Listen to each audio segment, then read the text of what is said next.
Assalamualaikum warahmatullahi wabarakatuh. Halo Sobat Pantengin Film, kembali lagi gue akan ulas film dengan judul Escape Plan tahun 2013. Sebelum memasuki alur pembahasan isi ceritanya, disarankan menggunakan earphone. Peringatan, ini adalah konten full spoiler. Jika kalian belum menonton filmnya secara menyeluruh, alangkah baiknya kalian menonton filmnya terlebih dahulu agar kalian tahu isi yang terkandung dari alur ceritanya secara utuh yang lebih baik. Jika kalian tidak masalah terkena spoiler, silakan untuk melanjutkan menonton video Film ini. Escape Plan sebuah film bergenre action di mana bercerita tentang pembobolan sebuah penjara yang memiliki sistem keamanan terbaik. Film ini arahan sutradara Michael Heffstrom yang dibintangi oleh aktor laga kawakan Hollywood Sylvester Stallone dan Arnold Schwarzenegger.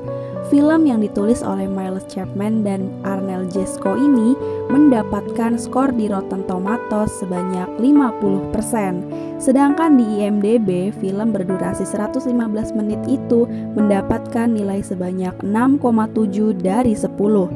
Produksi film Escape Plan diperkirakan menghabiskan dana sebanyak 50 juta dolar Amerika Serikat. Baik, langsung saja simak alur filmnya sampai selesai. Film diawali dengan memperlihatkan suasana penjara Federal Benwater, Colorado.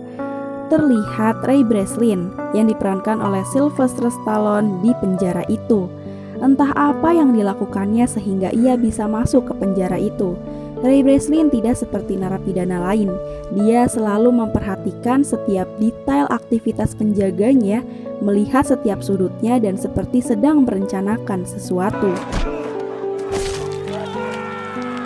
Breslin tiba-tiba menghajar narapidana lain yang membuat dia dimasukkan ke unit pengamanan penjara federal di area isolasi atau pengasingan. Sepertinya itu yang memang Breslin rencanakan agar bisa masuk ke tempat isolasi itu. Setiap Breslin dipindahkan ke ruangan yang berbeda, dia selalu menatap tajam apa yang dilakukan petugas di sana. Kapan mereka lengah dan mengamati semua rutinitas gerak-geriknya tanpa terlewatkan. Dia tiba-tiba menanyakan waktu, lalu dihitung maju olehnya. Terlihat ada wanita yang turun dari mobil, lalu terjadilah ledakan. Semua petugas di sana panik dan langsung mengecek para narapidana, tapi tak ada yang kabur. Setelah pemadam kebakaran datang, tak disangka narapidana yang tadi menghitung maju angka dengan waktu perhitungannya, dia ternyata berhasil kabur dengan pengalihan perhatian yang sudah direncanakan olehnya. Dan dibantu oleh rekan-rekannya. Dia diturunkan dari mobil yang menuju ke tempat telepon umum. Tak lama, ada polisi datang sambil menunjukkan senjata. Ray Breslin dibebas yang dibantu oleh rekan-rekannya yang bernama Lester Clark.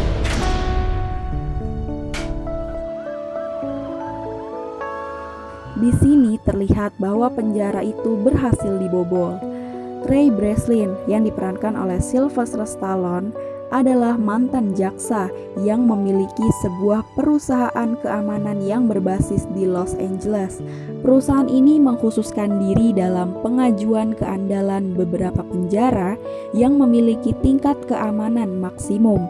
Selama 7 tahun terakhir, Breslin menghabiskan hidupnya keluar masuk dari penjara satu ke penjara yang lain. Baru-baru ini dia masuk ke salah satu penjara yang bernama Federal Benwater, Colorado, yang sudah diperlihatkan di intro film di mana keamanannya berhasil dibobol olehnya. Menurutnya, pelolosan diri dari penjara itu memerlukan 3 hal, yaitu mengetahui tata ruangnya, rutinitas penjaganya seperti apa, dan bantuan dari luar atau dalam. Maka dari itu, saat ditahan di sel penjara, dia mempelajari desain tempat itu, menemukan kebiasaan penjaga, dan mengeksploitasi kelemahan penjara tersebut, sehingga memungkinkan dia untuk melarikan diri tanpa hambatan. Dan hasil dari beberapa kali mencoba keluar masuk penjara tersebut, Breslin rangkum dalam sebuah buku yang ia karang sendiri. Di suatu ruangan, ia dan mitra usahanya Lester Clark ditawari kesepakatan yang bernilai jutaan dolar oleh agen CIA Jessica Miller untuk menguji sebuah penjara rahasia dan melihat apakah bisa untuk melarikan diri dari penjara tersebut. Dalam kesepakatan, Breslin diharuskan menggunakan nama samaran dan mengharuskan tidak ada kontak dengan dunia luar. Breslin akhirnya menyetujui kesepakatan itu. Di suatu tempat keramaian, Ray Breslin dikejutkan dengan strum listrik dan dibawa paksa oleh beberapa orang dengan mobil hitam. Diambil juga chip sinyal yang didapat dari lengannya, kemudian dihancurkan oleh orang-orang itu. Kemudian Ray Breslin disuntik hingga pingsan.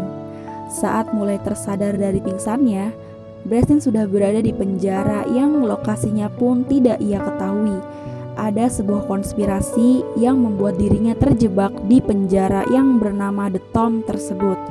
Penjara tersebut super canggih, kamar masing-masing tahanan terbuat dari kaca yang tebal. Penjara tersebut dipimpin oleh sipir yang bernama Warden Hobbes dan kepala keamanannya yang juga sebagai kaki tangan Hobbes yaitu Drake. Usut punya usut, penjara ini dibuat oleh swasta dengan dipandu oleh buku yang dikarang oleh Breslin, supaya berbagai celah yang memungkinkan tahanan kabur dapat diminimalisir. Beruntung, Breslin bertemu dengan seorang narapidana veteran di sana yang bernama Emil Rothmeyer. Dengan bantuan Rothmeyer, Breslin sekarang benar-benar mencoba mencari celah untuk bisa kabur dari penjara super ekstra ketat itu. Jadi selama 116 menit kita akan menyaksikan kerjasama apik dua aktor kawakan film-film action Hollywood masa lalu ini bahu-membahu untuk dapat kabur dari penjara. Breslin mencoba masuk ke ruang isolasi dan dapat ilham untuk mencoba menelusuri jalan keluar dari ruang isolasi tersebut. Lantai sel isolasi terbuat dari aluminium, menggunakan paku keling dari baja yang ketika dipanaskan akan memuai. Breslin menggunakan logam untuk menghantarkan panas yang didapat dari lampu yang menyorot di luar sel isolasi tersebut. Lampu tersebut memang sengaja untuk membuat dehidrasi orang yang ada di sel isolasi tersebut. Lantai tersebut dapat dibuka, dan Breslin mencoba mengintari lorong bawah, dan ketika sampai, Breslin akhirnya mengetahui bahwa The Tomb berada di laut lepas yang entah di mana posisinya.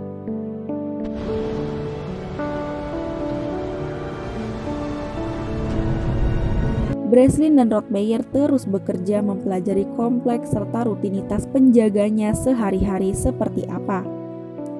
Di adegan ini muncul beberapa istilah lucu untuk menamai beberapa penjaga.